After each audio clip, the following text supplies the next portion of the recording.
bahan pembelajaran di sekolah dasar merujuk pada semua materi, sumber daya, dan alat yang digunakan untuk mendukung proses pembelajaran di tingkat pendidikan dasar.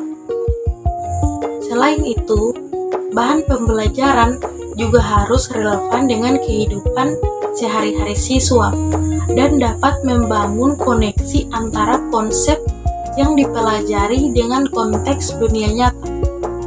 Bahan pembelajaran yang menarik dan bervariasi juga dapat memotivasi siswa untuk belajar dengan antusiasme dan minat yang tinggi dalam mengembangkan bahan pembelajaran sekolah dasar. Penting untuk memperhatikan prinsip-prinsip desain pembelajaran yang efektif. Beberapa prinsip ini meliputi yang pertama, keterpaduan. Bahan pembelajaran harus mengintegrasikan berbagai aspek pembelajaran. Yang kedua, keterpaduan bahan pembelajaran harus mengintegrasikan berbagai aspek pelajaran seperti konsep keterampilan dan sikap untuk mendukung pemahaman yang komprehensif. Aktivitas bahan pembelajaran harus mendorong siswa untuk terlibat secara aktif dalam proses pembelajaran melalui berbagai kegiatan seperti permainan peran dan proyek kolaboratif, diskusi kelompok, eksperimen.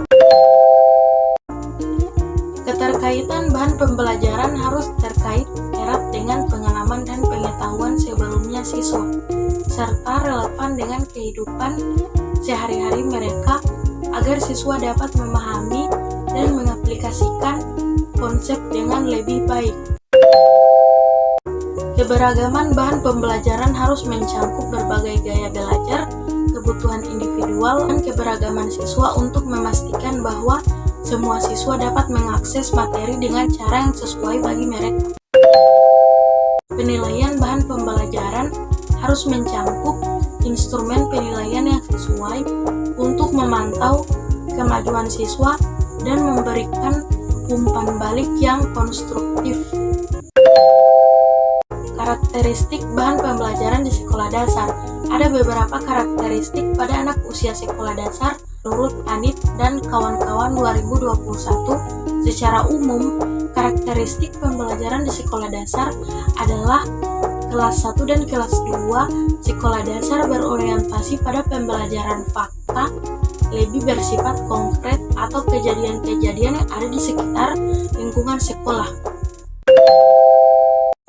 Kelas 3 siswa sudah dihadapkan pada konsep generalisasi yang dapat diperoleh dari fakta atau kejadian-kejadian yang konkret. Hal ini lebih tinggi dari kelas 1 dan 2. Kelas 4 dan 5 atau kelas 6 disebut sebagai kelas tinggi. Siswa dihadapkan pada konsep-konsep atau prinsip-prinsip penerapannya. Berikut contoh kegiatan belajar yang dapat dilakukan siswa sekolah dasar adalah di sekolah dasar yang rendah, yaitu menggolongkan peran anggota keluarga, menerapkan etika dan sopan santun di rumah, sekolah, dan di lingkungan, menggunakan kosakata geografi untuk menceritakan tentang tempat, menceritakan cara memanfaatkan uang secara sederhana melalui jual beli barang dan menabung.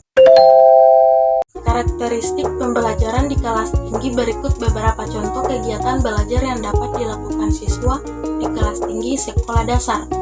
Yang pertama, menyajikan hubungan antara sumber daya alam dengan kegiatan ekonomi setempat. Yang kedua, melakukan diskusi kelompok tentang jual beli, lakukan latihan dalam meningkatkan kualitas fisik motorik. Yang ketiga, menafsirkan peninggalan sejarah.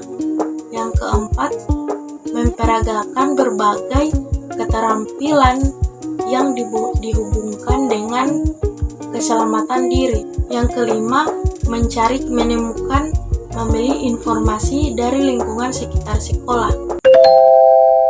Bentuk bahan pembelajaran di sekolah dasar. Yang pertama, format media sederhana. Alat peraga visual yang digunakan guru sering diambil dari lingkungan sekitar yang relevan dengan materi pembelajaran dan dalam bentuk benda-benda nyata seperti bebatuan, tumbuhan, binatang yang diawetkan, dan benda-benda lainnya. Format media grafis adalah bentuk bahan pembelajaran yang didesain dalam bentuk gambar dan tulisan. Hasil gambar dan tulisan tangan, guru dapat menggambar berbagai bentuk benda yang tidak mungkin diperoleh benda aslinya di sekitar sekolah. Guru dapat menggambar binatang buas yang berbahaya bila dipelajari secara langsung. Format bahan pembelajaran cetak. Bahan pembelajaran dapat juga didesain dengan format media cetak. Untuk pembelajaran mandiri, dapat melengkapi kegiatan pembelajaran dengan berbagai sumber. Kelebihan bahan pembelajaran menggunakan media cetak antara lain dapat melengkapi kegiatan pembelajaran dengan berbagai sumber bahan cetak. Bahan cetak lebih ekonomis bila memuat banyak gambar, chart, peta, diagram, atau gambar lain dibanding dengan menyiapkan slide, film, strip, atau film. Format bahan pembelajaran atau audio berbeda dengan media grafis dan cetak. Media audio sangat berkaitan dengan indera pendengaran. Secara garis besar, kelebihan media audio, khususnya program kaset audio, adalah dapat mengembangkan daya imajinasi siswa, dapat merangsang partisipasi aktivitas siswa dalam belajar, dapat mengerjakan dan menyampaikan materi yang tidak dapat disampaikan guru. Khusus radio dapat mengatasi berbagai keterbatasan ruang dan waktu karena jangkauannya luas. Khusus media rekaman dapat diputar ulang dan dapat dihapus. Khusus laboratorium bahasa dapat digunakan belajar dan melatih siswa untuk mendengar dan berbicara dalam bahasa asing. Format pembelajaran video. Media video hanyalah salah satu dari jenis media audio visual, seperti film, televisi, slide, suara, permainan simulasi, dan sebagainya dalam kelompok media audio visual. Kelebihan media pembelajaran ini dapat menarik perhatian untuk periode yang singkat, menyajikan informasi dari para ahli atau spesialis.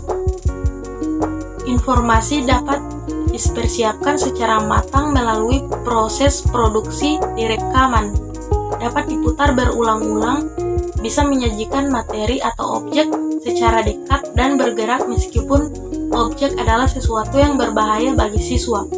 Penyajian dapat diatur, misalnya suara bisa dibesarkan atau dikecilkan, tayangan bisa dihentikan dan dilanjutkan sesuai kebutuhan.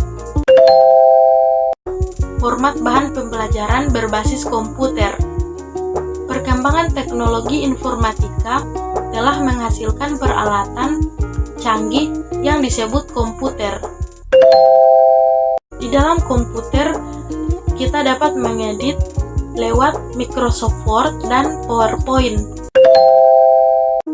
Baiklah, kesimpulan dari bahan ajar atau materi pembelajaran pada dasarnya merupakan segala bahan atau baik itu informasi, alat maupun teks yang disusun secara sistematis yang menampilkan sosok utuh dari kompetensi yang akan dikuasai oleh peserta didik dan digunakan dalam proses pembelajaran agar siswa mampu menguasai kompetensi dasar dalam rangka pencapaian standar kompetensi dan kompetensi inti setiap mata pelajaran dalam satuan pendidikan tertentu.